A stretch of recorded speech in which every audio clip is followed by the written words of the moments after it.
Saludos amigos, gracias por la amabilidad de la compañía. Soy Cristino del Castillo y este es su programa A Quemarropa.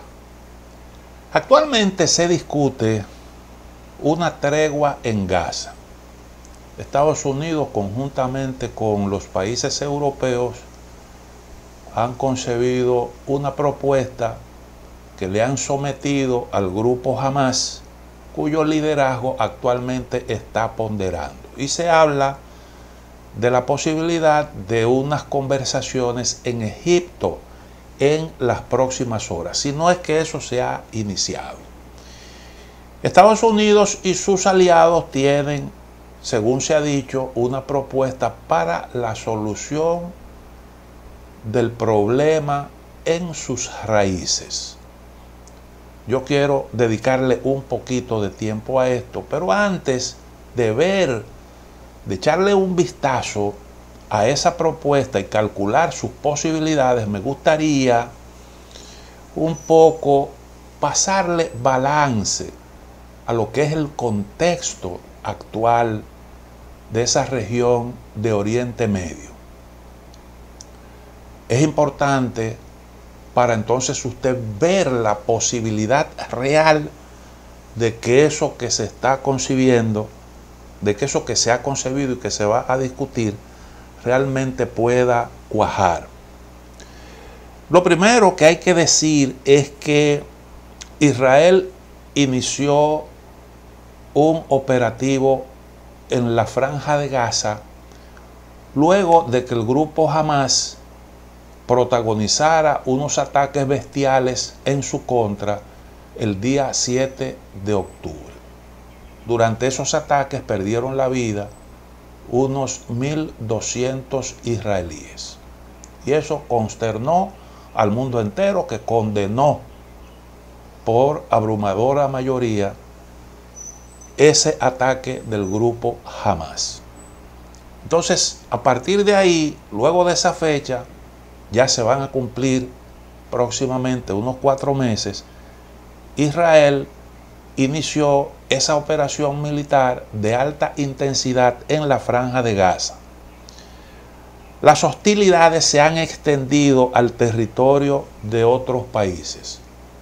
El punto más peligroso de todo esto, según el criterio nuestro, es ese que está ahí, en el sur del Líbano, próximo a la frontera con Israel.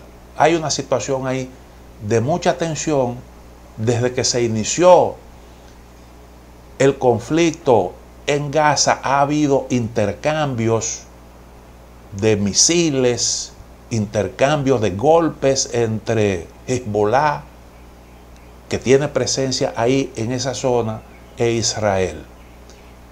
A ambos lados de la línea fronteriza ha habido que desalojar miles de ciudadanos, precisamente por la posibilidad de que pueda estallar ahí una guerra. Eso ya ocurrió, como todo el mundo recordará, en el 2006, un enfrentamiento entre Hezbollah e Israel que duró cerca de un mes. Murió mucha gente y dicen que eso terminó en una especie de empate, aunque los israelíes le ocasionaron más baja a Hezbollah de la que Hezbollah le ocasionó a las Fuerzas Armadas de Israel. Israel ha llevado a cabo en este contexto asesinatos selectivos de figuras de Hezbollah y Hamas en el Líbano. Entonces, yo digo que es el punto más peligroso, el aspecto más peligroso, porque Hezbollah no es cualquier cosa, como algunos pudieran imaginarse.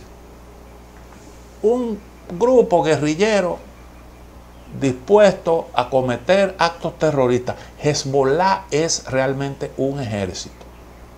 Es un ejército que tiene bajo armas más de 100.000 combatientes, que dispone de miles de cohetes y misiles según los cálculos que hacen organismos de inteligencia, que tiene además de eso equipos blindados. Es un ejército bien armado que se ha preparado precisamente para un choque frontal con las fuerzas israelíes.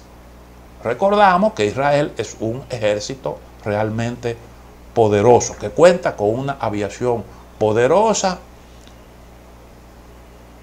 y eso ellos pues lo han mostrado en ocasiones anteriores, sus destrezas, sus habilidades. Entonces ahí hay la posibilidad de un choque con proporciones realmente mayúsculas. Si estalla la guerra entre Hezbollah e Israel, probablemente entonces esto pudiera intensificar los ataques contra Israel desde los territorios de Siria, Irak y Yemen, como se han venido efectuando en algunos momentos después de iniciado el conflicto en Gaza.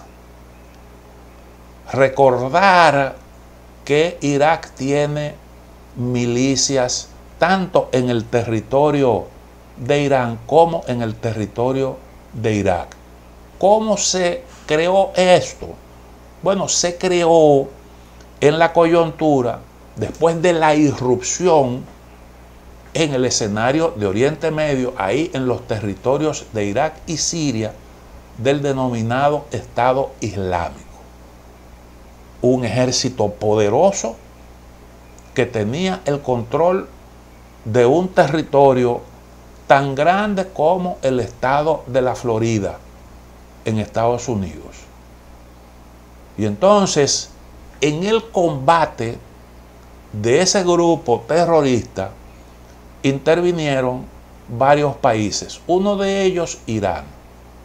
Otro que aprovechó la coyuntura fue Rusia, que acudió en respaldo a su aliado Bashar al-Assad.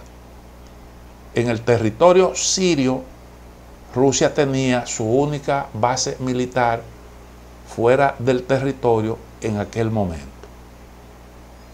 Y eso sentó un antes y un después. Todavía Rusia tiene presencia militar en Siria y también Irak, porque Irak movilizó parte de las fuerzas representadas por Hezbollah y creó milicias integradas por ciudadanos sirios, gente que también, iraquíes que pues del lado de Irak ayudaron a combatir el Estado Islámico bajo la asesoría, bajo la dirección de militares iraníes. El rol fundamental en todo esto lo jugó Qasem Soleimani, el general que fue asesinado por una orden de la Casa Blanca cuando Donald Trump era el presidente del país. Trump asumió la responsabilidad y dijo que estaba en disposición de asumir las consecuencias. Fue un golpe que le asestaron a Irán, y este hombre, Qasem Soleimani, que era el jefe de las fuerzas Quds de Irán, fue el que dirigió ese combate de las fuerzas del Estado Islámico. Y entonces esos grupos quedaron ahí armados, tienen presencia en los territorios de esas dos naciones. Y en Yemen están los hutíes. Los hutíes controlan una buena parte de ese territorio y tienen el respaldo de Irán. Por tanto, en un contexto de enfrentamiento en el sur del Líbano, estos grupos pro-iraníes harían lo que han venido haciendo: sumarse a los ataques contra Israel. Probablemente las bases militares que tiene Estados Unidos tanto en Irak como en Siria pudieran también ser blanco de ataques y entrar también en esa dinámica de enfrentamiento en el marco de esa lucha, si es que se produce, de esos choques entre Hezbollah e Israel. Eso pudiera realmente complicar la cosa. Y en un escenario como ese, no se pudiera descartar la entrada en escena también de Irán. Y por supuesto, si eso llegara a ocurrir, entonces tendríamos una reacción a gran escala de Estados Unidos, que ha concentrado, que ha enviado algunos portaaviones a esa zona, que además de eso tiene una presencia militar en buena parte de Oriente Medio. Tiene bases militares, como dijimos, en Irak, Siria, también en Jordania, en Kuwait, Arabia Saudita, en Turquía, es decir, Qatar. Estados Unidos tiene una buena presencia militar en Oriente Medio. Entonces, la posibilidad de una gran escalada es real. Permítanme hacer una pequeña pausa aquí, en breve retorno para continuar con el desarrollo del tema. Uno de los últimos hechos que se han producido en Oriente Medio fue ese ataque contra una base militar de Estados Unidos en Jordania, durante el cual, o como consecuencia del cual, murieron 3 soldados estadounidenses y hubo una cantidad importante de heridos, incluyendo heridos de gravedad. Estados Unidos respondió a eso, pero lo hizo calculando el menor daño posible. ¿Por qué? Porque, como bien dijo el gobierno estadounidense, el interés no es provocar un enfrentamiento con Irán. Fue realmente una respuesta bien calibrada para minimizar daños. Incluso se dice que previamente se le notificó de eso al gobierno de Irak para que tomaran las medidas, porque Estados Unidos tenía, por una cuestión de honor, que producir una respuesta, pero no una respuesta tal que provocara un choque con Irán, porque ese no es el deseo de la administración estadounidense. Ellos lo han dicho claramente y yo creo que es así. También creo que no es el interés de Irán provocar un enfrentamiento con Israel y con Estados Unidos ahí en Oriente Medio. Más bien el interés de Irán es aprovechar esta situación de tensión para conseguir algunos objetivos geopolíticos. Probablemente la retirada de las tropas de Estados Unidos de algunos de esos territorios en las proximidades, como el caso, por ejemplo, de las bases de Siria e Irak, que son bases que están muy expuestas. Estados Unidos lo sabe, que son bases que están al alcance ahí de Irán y de sus fuerzas. En un contexto de enfrentamiento total, pudiera entonces Estados Unidos recibir algunos golpes ahí. Y entonces hay presión en esa dirección. Esa base que tiene Estados Unidos en Jordania está ubicada justamente en la frontera con Siria y conecta con la base que tiene Estados Unidos en el territorio sirio. Se ubicó ahí porque se entendía que es una base para ofrecer apoyo a las fuerzas que están en Siria. Tendría la ventaja de que está ubicada en el territorio de un país que se supone no sería atacado. Sin embargo, ese fue el blanco que escogieron esas milicias pro-iraníes. Dicen los informes que ahí trabajaron las milicias pro-iraníes de Irak y de Siria. Eso es lo que se dice, que el ataque con ese dron fue el producto de una coordinación de esos dos grupos. Estados Unidos un poco se ha hecho, digamos, de la vista gorda frente a esa realidad y un poco pasa por alto que todo esto involucra a Irak.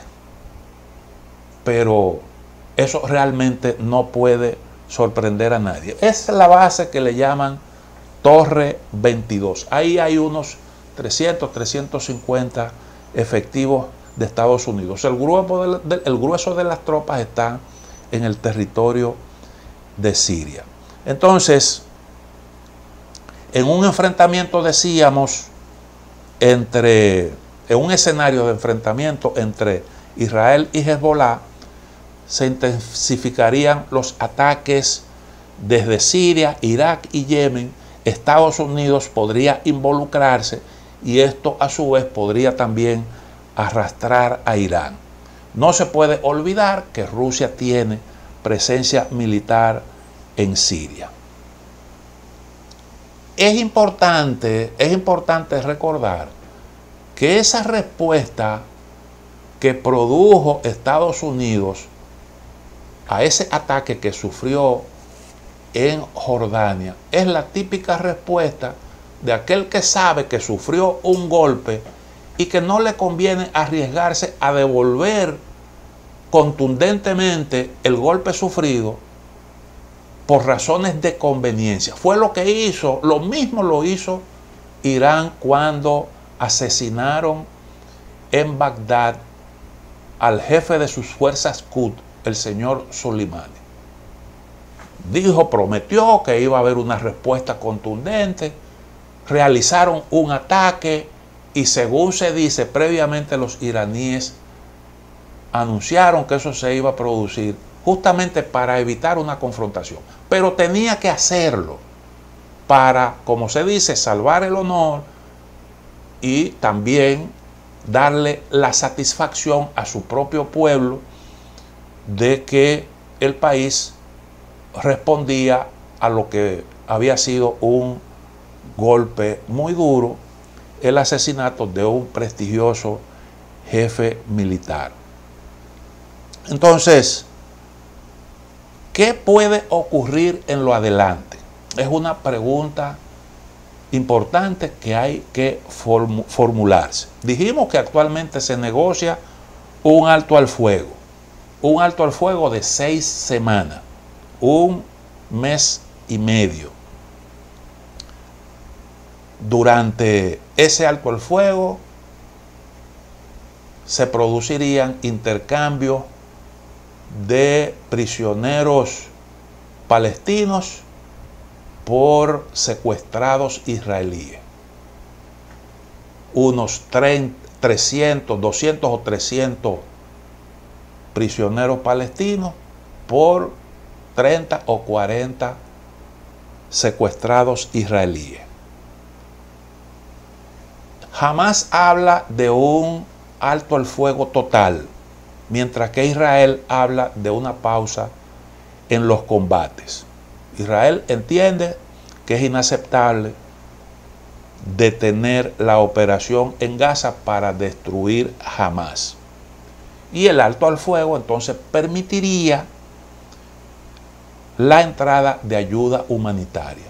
Realmente pocas veces se había visto una catástrofe humanitaria como esta, en donde casi el 100% de la población ha sido desplazada. Y hay cerca de 7.000 niños sin acompañamiento porque sus padres fallecieron durante la operación militar israelí. Un montón de gente pasando hambre gente que necesita de asistencia médica que no la tiene, es decir, una verdadera catástrofe humanitaria, y eso lo ha descrito muy bien, detalladamente, la Organización de las Naciones Unidas. Entonces, el alto al fuego devolvería los rehenes israelíes a casa. La lucha contra Hamás continuaría, pero con operaciones quirúrgicas para neutralizar los grupos armados, destruir depósitos de armas y también para inutilizar la red de túneles construida por Hamás. Esa es la idea que se maneja en la propuesta presentada por Estados Unidos y Europa. Además, se crearían las condiciones para el inicio de un proceso de negociación para una solución basada en dos estados, un estado árabe, otro estado judío. Gran Bretaña y Estados Unidos han hablado de un posible reconocimiento del Estado palestino y de promover una resolución en tal dirección del Consejo de Seguridad, sin esperar la conclusión de las negociaciones. Yo digo que es un planteamiento para presionar a Israel. Independientemente de lo que tú respondas, nosotros podemos dar ese paso. Gran Bretaña lo anunció recientemente que estaba contemplando eso, lo propio ha dicho la Casa Blanca. Y recuerden ustedes que los palestinos Palestina tiene el estatus de observador en Naciones Unidas.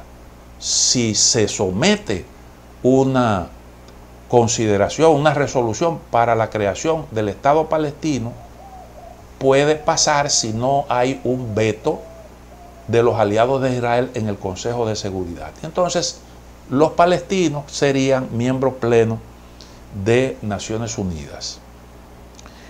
El plan presentado por Occidente también contempla extender a Gaza la autoridad de la Autoridad Nacional Palestina, que tiene actualmente de forma parcial el control, la administración del territorio de Cisjordania, que la Autoridad Nacional Palestina se haga cargo de la administración de la Franja de Gaza para asegurar su gobernanza.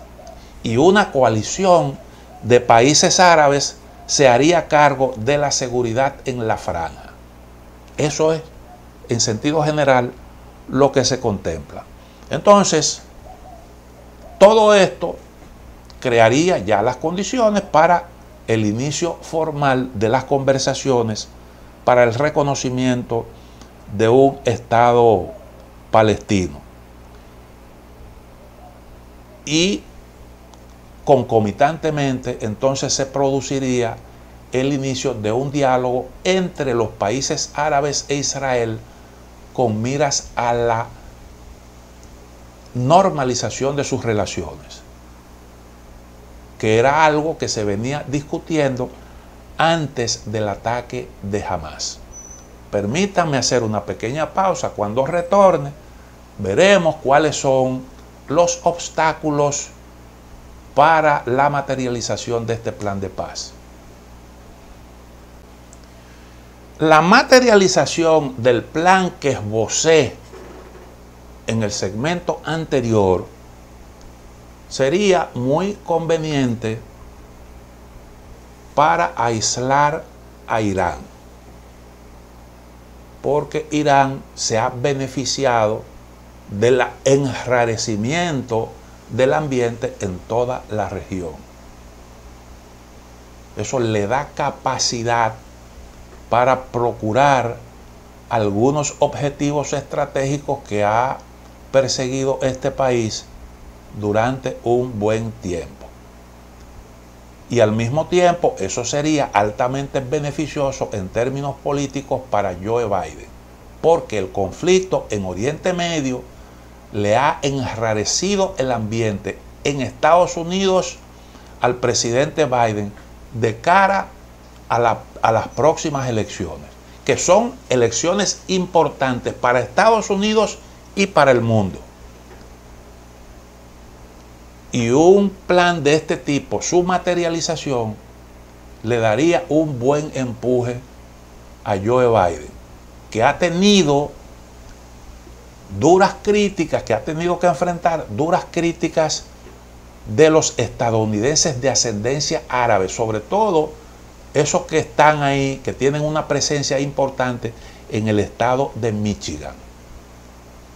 Ustedes han visto que en distintos eventos en los que Joe Biden ha hecho actos de presencia, han irrumpido activistas pro-palestinos exigiéndole a Joe Biden que intervenga para detener lo que se entiende que es una masacre cometida por Israel en la Franja de Gaza. Entonces, esto sería conveniente desde el punto de vista político para el presidente Biden. Sin embargo, hay un problema aquí con la realidad en la que está actualmente el primer ministro Benjamín Netanyahu. En caso de que él acepte una propuesta de este tipo, automáticamente se desintegraría la coalición que actualmente gobierna en Israel. Esa coalición está integrada mayoritariamente por gente de la línea dura, más que dura, durísima. Bueno, imagínese usted, si Netanyahu lo consideran un halcón de la ultraderecha, imagínese grupos que están a la derecha de esa ultraderecha. El propio presidente Biden ha dicho: yo no he visto grupos más conservadores, un dirigente más, un líder más conservador que Netanyahu, porque no acepta ningún tipo de propuesta para buscar una solución a un problema bastante serio. Y entonces perdería ese respaldo y Netanyahu tendría que trabajar en la conformación, si es que quiere seguir dirigiendo Israel, una coalición que pueda reemplazar la que actualmente gobierna. Y eso es una situación sumamente difícil, aunque le han prometido apoyo para eso, porque recuerden que el propio Netanyahu tenía una situación muy difícil antes de que se produjera el ataque de Hamas, y tiene un caso abierto en la justicia por corrupción. De manera que aquí Netanyahu se está jugando su futuro político y probablemente también su libertad. ¿Cómo se resolvería? Este es otro obstáculo importante. ¿Cómo se resolvería el problema de los 700.000 judíos asentados actualmente en el territorio de Cisjordania, en el territorio de Palestina?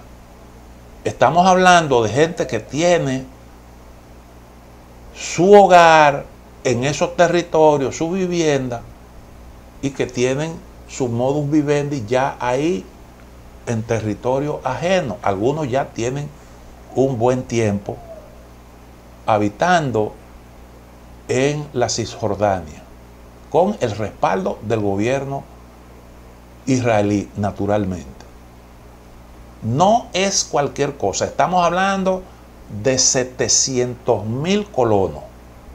Eso es mucho y es uno de los obstáculos más serios para encontrarle una solución a este problema. Además de eso, habría que celebrar elecciones en caso de que la Autoridad Nacional Palestina se haga cargo del territorio de Gaza. En Cisjordania hace 18 años que no se celebran elecciones. Y no se celebran elecciones porque Israel las ha bloqueado.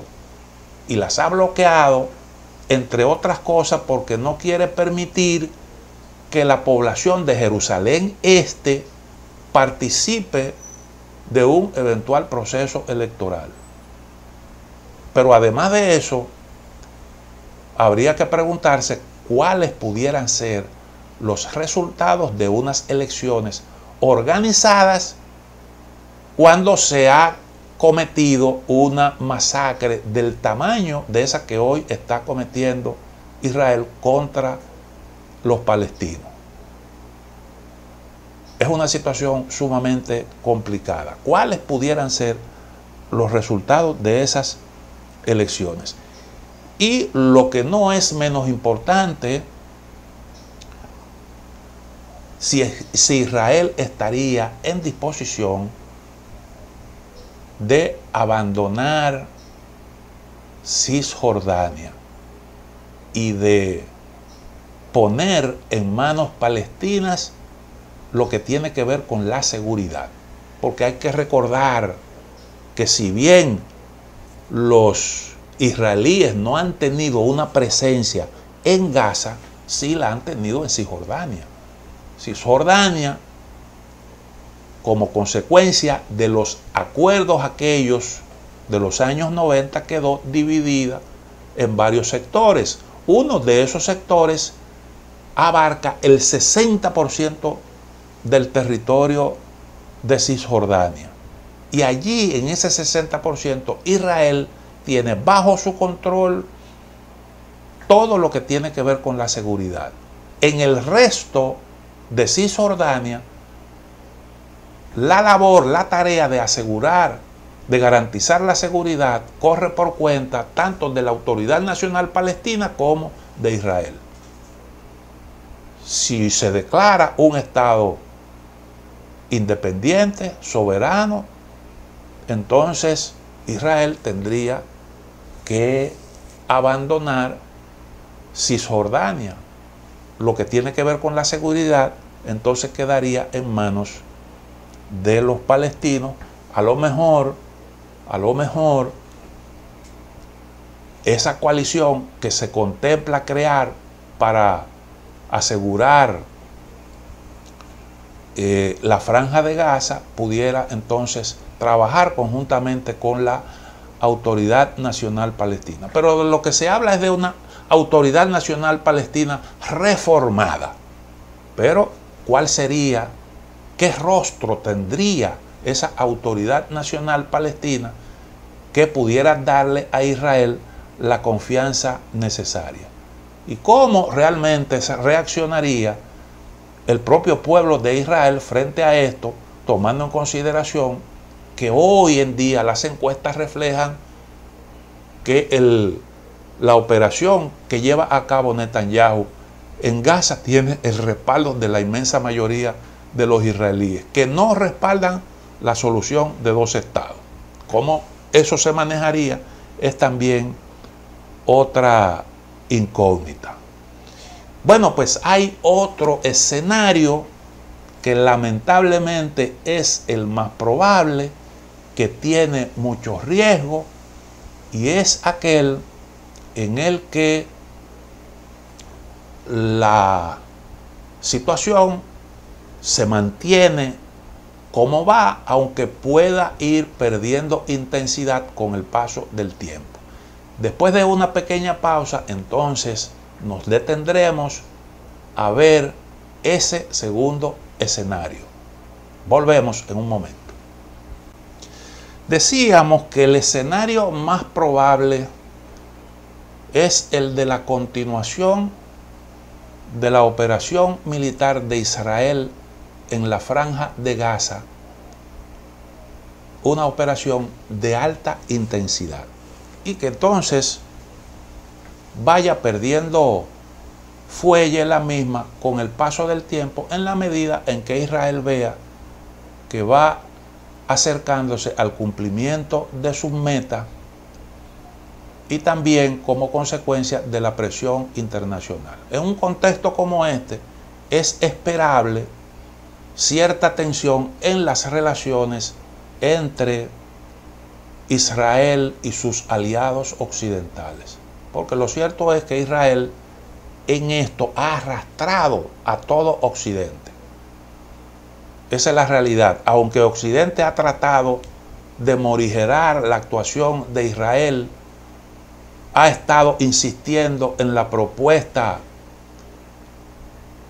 como solución al problema de la existencia de dos estados, difícil de aceptar por parte de Israel. Occidente ha estado insistiendo en esto, pero en la práctica Benjamín Netanyahu es el que ha decidido la ruta. Y en eso, bueno, pues ustedes han visto cómo Occidente ha tenido que actuar en respaldo de Israel, respondiendo a los hutíes, devolviendo golpes de esos que se asestan desde los territorios de Irak y Siria, y todas esas escaramuzas que se han estado produciendo, con los riesgos que esto entraña. Todo esto, y es bueno decirlo, genera un costo económico. Todo esto tiene un costo. Los especialistas dicen que para Israel eso representará un gasto de unos 50.000 millones de dólares ya para finales de este 2024. 50.000 millones de dólares, una cantidad de dinero considerable. Israel recibe una ayuda anual de más de 3.000 millones de dólares de parte de Estados Unidos, que ahora se está discutiendo en Estados Unidos la posibilidad de un paquete de ayuda para Israel al margen de lo de Ucrania. Además, Israel está sufriendo daños por varias vías. Primero, porque recuerden, todos los días miles y miles de palestinos cruzaban la frontera para ir a trabajar al territorio de Israel. Como eso se interrumpió, la consecuencia económica de eso se sentirá.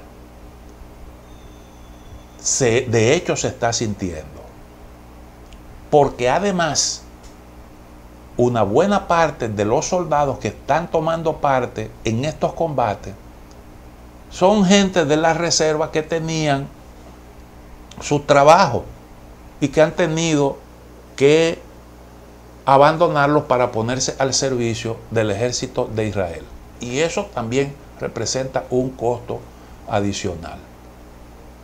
Para Estados Unidos naturalmente es un esfuerzo, y para Irán ni se diga. Irán ha sido golpeado por las sanciones de Occidente, aunque ha tenido en los intercambios con China y Rusia un respiro. Tiene elecciones parlamentarias próximamente a mediados de año, y eso explica en cierta medida el comportamiento de Irán. Irán es de los países de Oriente Medio uno de los que hacen elecciones. Después, en la mayoría de esas naciones no se sabe qué cosa es una urna.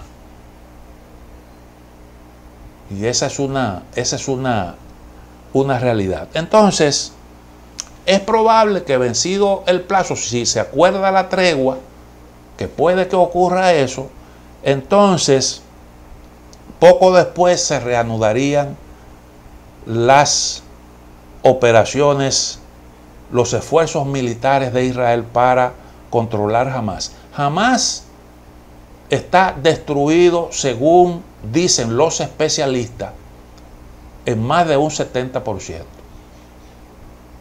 Y probablemente Israel conseguirá los mismos objetivos, los mismos resultados que se han obtenido en otras coyunturas, como ocurrió, por ejemplo, en el caso de Irak, cuando Estados Unidos produjo la invasión. Ahí, bueno, pues los grupos armados organizados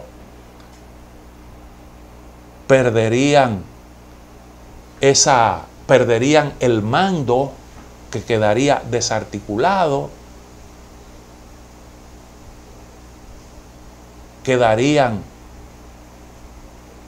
algunos de esos que se incorporan a la población civil y luego entonces pudieran involucrarse, pasar a militar en esos grupos radicales que están ahí organizados en la zona,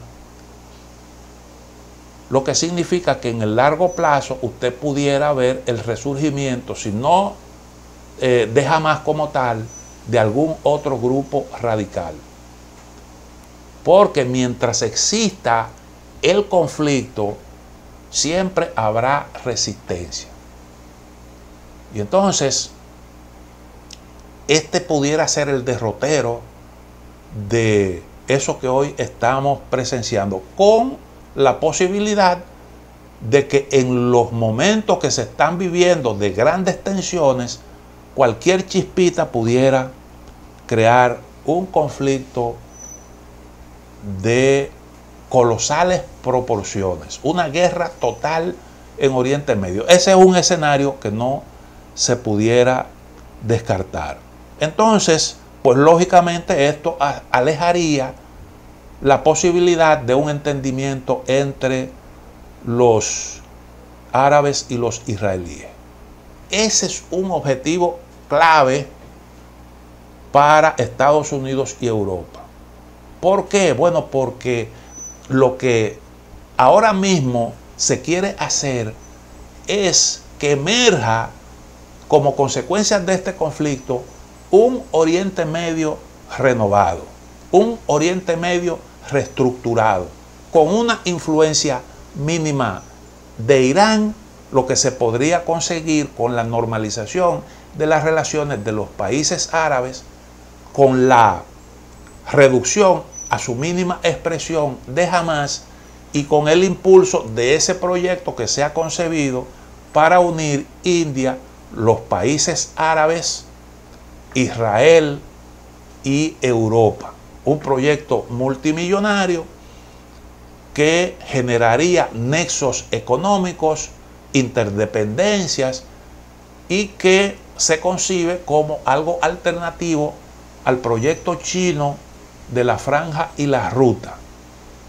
Por tanto, esto debilitaría el posicionamiento de China y Rusia ahí en la zona de Oriente Medio. Si no se produce ese escenario primero que ya describimos, entonces esa posibilidad se alejaría.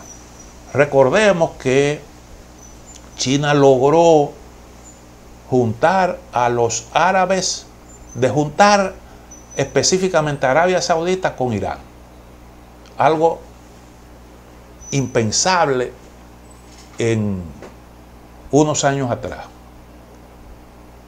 ¿Y eso por qué fue posible? Bueno, porque China tiene vínculos con los dos países, muy buenas relaciones, intercambios intensos con los dos países. Y entonces, pues China pudo, era un interlocutor válido de ambas naciones, y entonces propició la normalización de las relaciones de Irán con Arabia Saudita. Y eso al propio tiempo se expresó en la situación de Yemen, donde se pactó un alto el fuego, muy frágil, pero que se ha mantenido. Recuerden ustedes que los hutíes hacían ataques periódicamente, recurrentemente, contra objetivos en el territorio de Arabia Saudita, incluyendo refinerías de petróleo.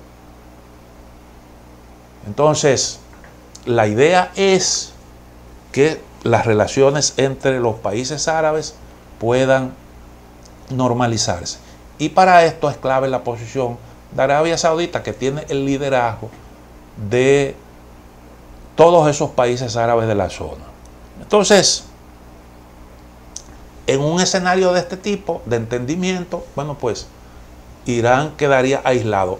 En el escenario contrario, Irán entonces saldría ganando. Y entonces esto es lo que ahora mismo está en juego. Esto es lo que se está discutiendo. Los esfuerzos que está haciendo Estados Unidos y Europa en la zona van dirigidos no a buscar un enfrentamiento con Irán, aplastarlo militarmente, más bien lo que se pretende es una solución al problema palestino que pasa necesariamente por la destrucción de Hamás. En eso Occidente siempre ha tenido coincidencia con Israel, aunque hay algunas discrepancias en cuanto a la forma de lograr ese objetivo. Llegamos al final de A Quemarropa. Mañana, Dios mediante, estaremos nuevamente con ustedes.